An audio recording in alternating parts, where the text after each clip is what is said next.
दादी की अनोखी कहानियां।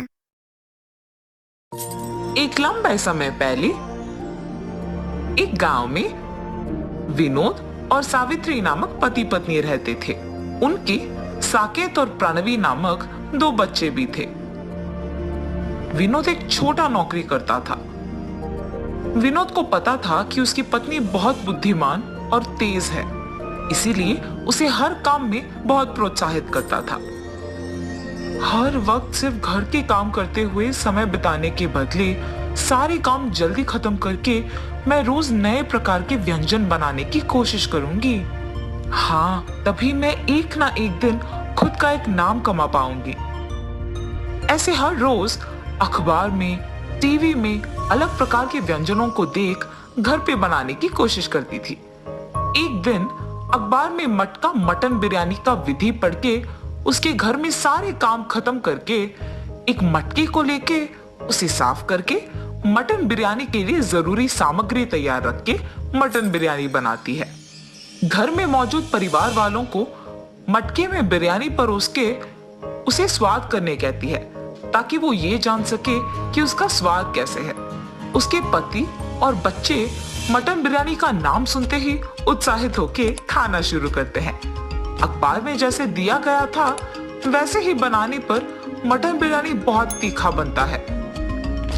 माँ, मटन बिरयानी बहुत तीखा है, इसे खाना मुझसे नहीं होगा, ऐसे कह के चला जाता है। और उसके पीछे ही प्रणवी और उसके पति विनोद भी चले जाते हैं। अपने परिवार वालों का उसके हाथ का बिरयानी ना खा पाना उसे बहुत निराश करती है। उसे दुखी देख उसके पति उसके पास आके कहते हैं, अरे सावित्री, क्यों दुखी हो?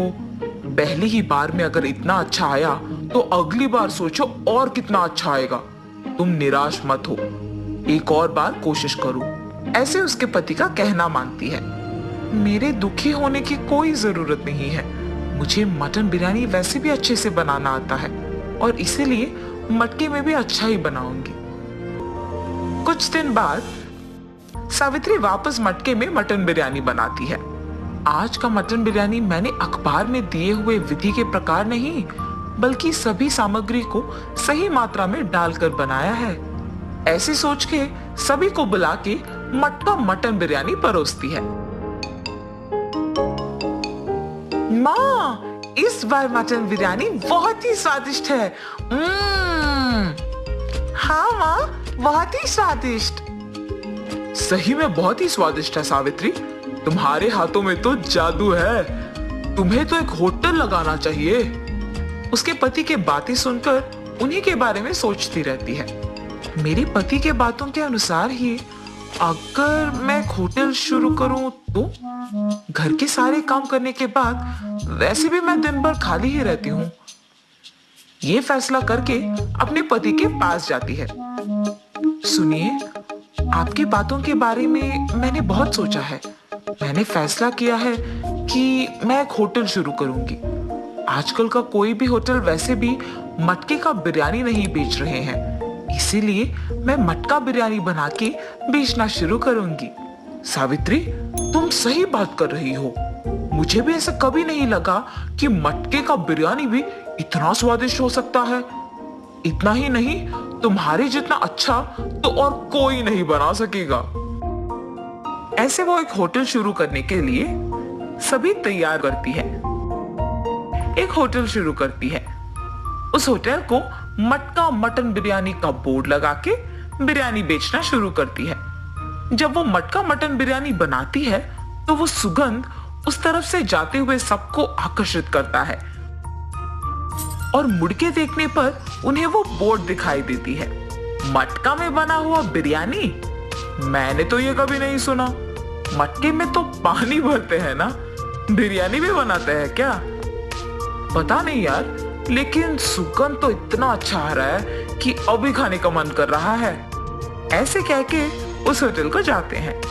होटल को आए हुए ग्राहक को वो गर्मा गर्म बिरयानी देती रहती है। मटका मटन बिरयानी मतलब हमने कुछ और ही सोचा, पर ये तो बहुत ही स्वादिष्ट है। हाँ, मैंने भी इतना स्वादिष्ट बिरयानी अब तक नहीं खाया। हाँ यार, मटका मटन बिरयानी सच में बहुत स्वादिष्ट है।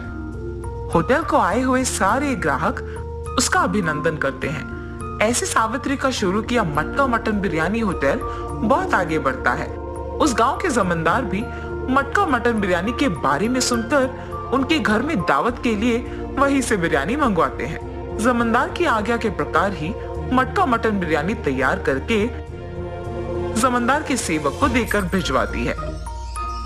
उस मटन बिरयानी को स्वाद करने के बाद उस दावत में सभी उसी बिरयानी के बारे में ही बात करते हैं। ऐसे उनका बनाया हुआ मटका मटन बिरयानी बहुत सारे गांव में इतना प्रसिद्ध होता है कि कोई भी दावत हो तो सभी सिर्फ वहां से मंगवाते हैं। ऐसे ही सावित्री उसके विचार के अनुसार खुद एक बहुत अच्छा नाम कमाती है और खुश रहती है। आज अगर मैं इतना बड़ा नाम कमा पाई हूँ तो वो सिर्फ मेरे पति के प्रोत्साहन की वजह से ही कर पाई हूँ। क्या हुआ सावित्री? बहुत समय से देख रहा हूँ, बहुत गहरी सोच में पड़ गई हो। आज अगर मैं इतनी खुश हूँ तो सिर्फ आप ही की वजह से। जब मैं निराश हुई तो आप ही ने मुझे प्रोत्साहित किया, आपने मुझे बहुत सहारा दिया।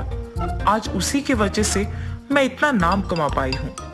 उसके बाद से विनोद अपना नौकरी छोड़ के होटल को संभालने लगता है। जो भी होटल से बिरयानी मंगवाता है उन्हें खुद मटन बिरयानी देता है और ऐसे वो दोनों खुशी से जीते हैं।